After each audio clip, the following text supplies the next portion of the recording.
Muy bien, efectivamente vamos a hablar del Foro Integración. Uno de los puntos que se llevó a cabo fue el país digital. ¿Qué tan lejos, cerca o encaminados estamos de convertirnos en un país tecnológico con mucha innovación? Vamos a conversar de inmediato con Maite Vizcarra, quien es gestora de proyectos en innovación, telecomunicaciones y TIC. Ha sido parte también de esta mesa de debate y hoy nos acompaña en estudios. ¿Cómo estás? Muchas gracias. Muy bien. Si tuvieras que hacer un balance, ¿dirías que somos un país digital, que estamos camino a hacerlo o estamos alejados? En el foro compartí la idea que se plasmó en una frase que en verdad no es mía, sino de William Gibson. Es un escritor de novelas de ciencia ficción y de futurología, en verdad.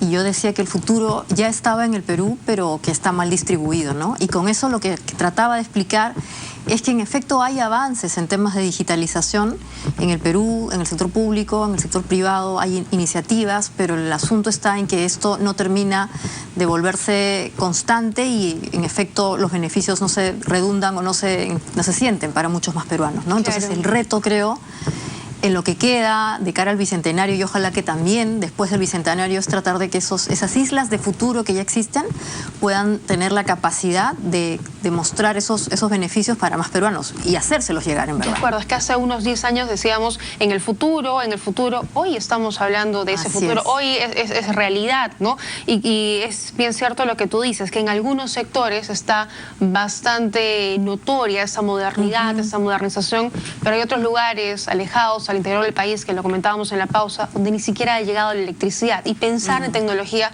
se hace un poco más complicado. Sí, pero en verdad el hecho de que no haya electricidad en algunos lugares del Perú o que no exista, por ejemplo, agua, suministros de agua, es algo que se puede solucionar realmente simple si usamos tecnología, ¿no? De la mano de la tecnología. Yo creo que si hablamos, por ejemplo, del caso de empresas públicas que están vinculadas con estos servicios, el esfuerzo es tratar de ser mucho más eficientes en el uso de estas tecnologías digitales que te permitan a ti identificar dónde no hay cobertura o si hay cobertura. Es cierto que hay problemas más burocráticos. En el foro también hablamos de este asunto de no poder concretar esfuerzos para poder expandir, por ejemplo, infraestructura. Pero hay soluciones hoy día que se pueden hacer de mucho más... Incluso la expansión de infraestructura se puede hacer de manera mucho más sencilla, ¿no? Entonces creo que, en principio, creo que en verdad la gran mayoría de problemas en el Perú, aunque parezca exagerado, podría solucionarse de manera mucho más sencilla si utilizásemos esas tecnologías de manera más sencilla y más constante, ¿no? A veces entendemos y nos damos cuenta que tenemos un Estado que está un poco atrasado, ¿no? Que algunas cosas o algunos procesos podrían digitalizarse y ser mucho más rápidos para la persona que trabaja ahí y para el usuario, que a veces los trámites le toman tantas horas, días, con suerte. Pero me parece que pasa también por un tema de incentivos, ¿no? Por ejemplo, me pongo a pensar en los bancos que a veces te incentivan, que te dicen no vengas aquí, hazlo de tu casa, si bien te va a costar un poquito más. Entonces también podríamos incentivar o no sé, buscar por ahí una solución. Y eso tiene que ver con la propia autopercepción del funcionario público, ¿no? Que hasta hoy, pienso, considera que es una suerte de prerrogativa haber llegado al lugar donde está y no fijarse que en verdad se debe al ciudadano, que en verdad es como una suerte de cliente, ¿no? Esa visión del banco es porque obviamente el banco lo que quiere es seguir teniendo clientes. Y agilizar los procesos. Exactamente. ¿No? Entonces imagínate si el Estado empezase a pensar en esa forma.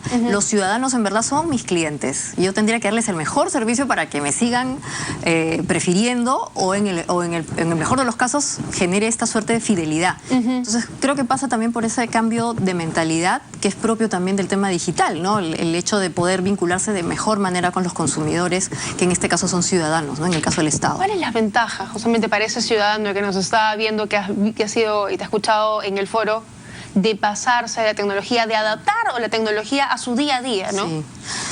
Yo creo que el mejor o el más patente de los beneficios es que puede manejar de mejor forma su tiempo y su espacio, ¿no? En otras palabras, es más libre.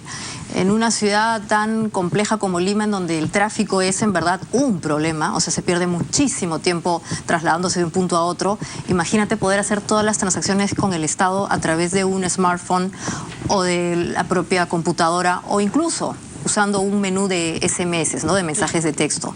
Yo creo que con eso, el hecho de tener que pagar impuestos periódicamente se justifica de gran forma, y como ciudadanos nos sentiríamos en verdad muy felices de estar en un país en donde el Estado cada vez más piensa en cómo hacernos la vida simple y no complicárnosla, ¿no? Claro, ahora, esta brecha de la que hablábamos, que todavía es bastante amplia, ¿en cuánto tiempo o cuánto crees que tendría que invertir el Estado en tiempo, en dinero, para poder acortarla?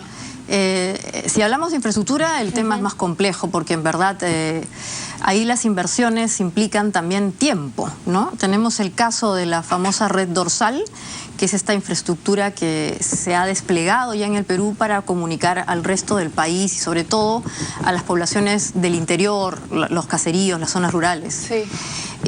Lamentablemente, por ejemplo, esa infraestructura, que es una suerte de, en inglés es un backbone, que sería como una suerte de espinazo de una columna vertebral, todavía está incompleta, ¿no? Y yo creo que parte de ese proceso es por el hecho mismo de no haberle dado foco al efecto de tener esta red desplegada, ¿no? Entonces yo creo que en tiempo básicamente tiene que ver con la eficiencia de la propia administración pública de darle prioridad a este tema, pero también de la propia sociedad civil, los gremios, la propia ciudadanía, de poder poner este tema en el primer nivel de las prioridades. Y cómo se van adaptando, ¿no? Por ejemplo, hay casos aislados de, si lo pasamos a la educación, por ejemplo, hay profesores que ellos solos por iniciativa propia agarran y modernizan o utilizan la tecnología como una herramienta para poder llegar a los alumnos. Tal cual, sí.